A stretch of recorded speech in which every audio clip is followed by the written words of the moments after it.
নমস্কার, আমি doctor Keshab Das, senior consultant gastroenterologist. Kolkata শহরে 30 বছর ধরে গ্যাস্ট্রোএন্টারোলজি প্র্যাকটিস করছি। আমি প্রায় 43 বছর ধরে ডাক্তার হয়েছি। আর আপনাদের কাছে আজকে এসেছি ওয়ার্ল্ড আইবিএস ডে 19 এপ্রিল, যেটা আমরা পালন করি, সেটা কেন পালন করি আর কিভাবে আইবিএস কে ধরবো, কিভাবে এই রোগটার চিন্তা ভাবনা করব, চিকিৎসা করব এবং এর সম্বন্ধে নতুন কিছু আপনাদের জানাতে আমি এসেছি। এই আইবিএস রোগটা পেটের রোগ, দীর্ঘস্থায়ী রোগ এবং পেটে ব্যথা হয়, তার সঙ্গে পায়খানার একটু বদলে যায়। কারো কারো শক্ত পায়খানা কনস্টিপেশন হয়, কারো কারো পাতলা পায়খানা বা ডায়রিয়া হয় এবং অনেকদিন ধরে চলতে থাকে। এটা কিন্তু কোনো ক্যান্সার না, এটা কোনো আলসার না, আর এটা থেকে কোনো ওজন কমে যায়।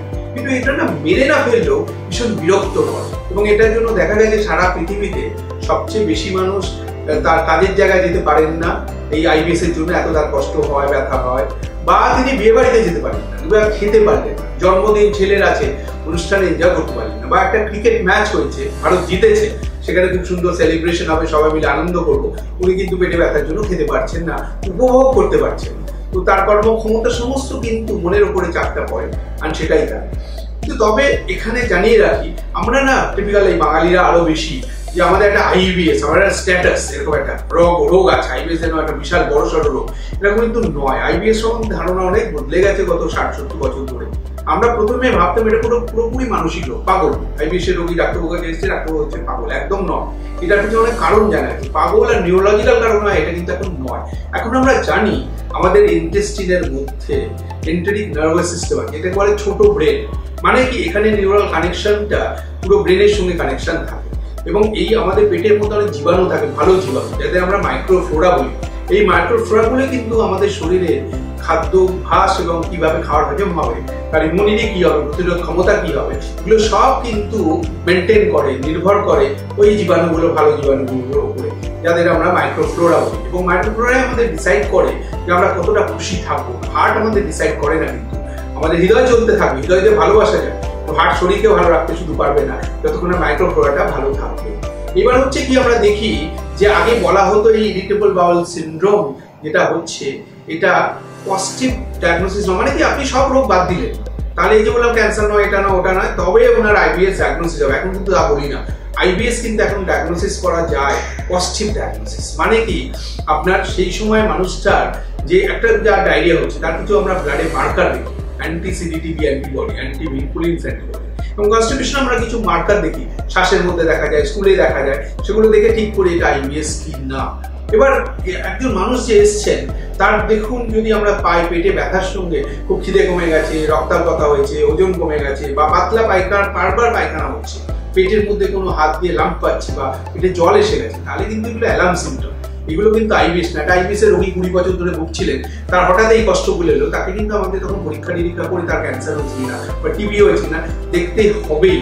তাহলে আমরা কিভাবে রোগ ধরবো বলে দিয়েছি, এবং এরপরে আমরা কিভাবে আইবিএস রোগীদের চিকিৎসা করবো একটু শুনে নিই, একটু বুঝে নিই। তো ডায়েট, আমরা শুরু থেকে বলি ডায়েটটাকে মাথায় রাখুন। ডায়েট মানে যে খাবারগুলো লো ফডম্যাপ ডায়েট, মানে যেগুলো খেলে বেশি পেটে গ্যাস হয়, পেটে ব্যথা হয়, সেই খাবারগুলো কম খাবো। যেমন বলি কি, শাক পাতাওয়ালা খাবারগুলো কমাবো, কারণ আলু খেলেও গ্যাস হবে, রসুন পেঁয়াজ তো আছেই, এবং রুটি জাতীয় খাবারটাকে অ্যাভয়েড করে রাখবো, ভাত জাতীয় খাবারটা ভালো, এটা মাথার মধ্যে রাখবো, দুধগুলো না খাওয়াই ভালো।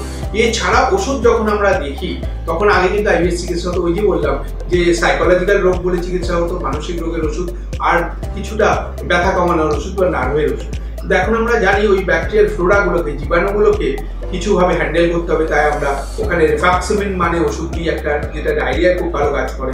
আমরা কনস্টিপেশন সামলানোর জন্য প্রোক্যালোপ্রাইড দিই। এছাড়া আমরা প্রোবায়োটিক দিই ওই হেলদি ফ্লোরাগুলো, বাউল ফ্লোরাগুলোকে ঠিক রাখার জন্য। এছাড়া ওই সাইকোলজিক্যাল কাউন্সিলিং তো আছেই। বাকি মাথায় রাখতে হবে, আমরা এগুলো করার সঙ্গে সঙ্গে এই মানুষটা যিনি আইবিএস এ ভুগছেন, তিনি যেন ঠিক মতো ডাক্তারের পরামর্শে থাকেন, তিনি ভেঙে না পড়েন, বিজ্ঞান মনস্ক হন, তিনি যেন স্মোক না করেন, অ্যালকোহল না খান, ডায়েটটাকে ঠিক মতো রাখেন।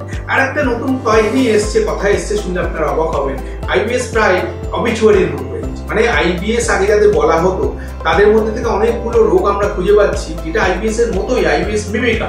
মানে ধরুন কারো দেখা যাচ্ছে যে ইন্টেস্টাইনাল স্পন্ডিলাইটিসের ব্যাকটেরিয়াল ওভারগ্রোথ হয়ে ভিটামিন B12 ডেফিসিয়েন্সি হয়ে গেছে। আর ওরকম ওরকম কিছু কিছু সিলিয়াক ডিজিজ কারণ আছে। তো এইসব রোগগুলো আইবিএস এর মতোই দেখা যেত এবং তাদের আমরা আইবিএস বলে চালিয়ে দিয়ে এরকম কোনো পরীক্ষা নিতে পারি। আমরা সিলিয়াক ডিজিজের রক্ত পরীক্ষা করতে পারি, আমরা ভিটামিন B12 করতে পারি। এইসব রক্ত পরীক্ষা বা টেস্ট করে আমরা এই রোগগুলোকে দূর করলে আইবিএস এখন ডাস্টবিন, মানে আইবিএস আমরা আগে বলতাম ওরকম, তো আইবিএস এর সংখ্যাটা কিন্তু কমে যায়। তাই আইবিএস প্রায় অবিচরের মতো হয়ে গেছে। কিন্তু যাদের আইবিএস আছে তারা মন ভালো রাখুন। এই আইবিএস দিবসে, ওয়ার্ল্ড আইবিএস ডেতে আমরা শপথ নিই যেন আরো ভালো থাকতে পারি, ভালো করে বাঁচতে পারি।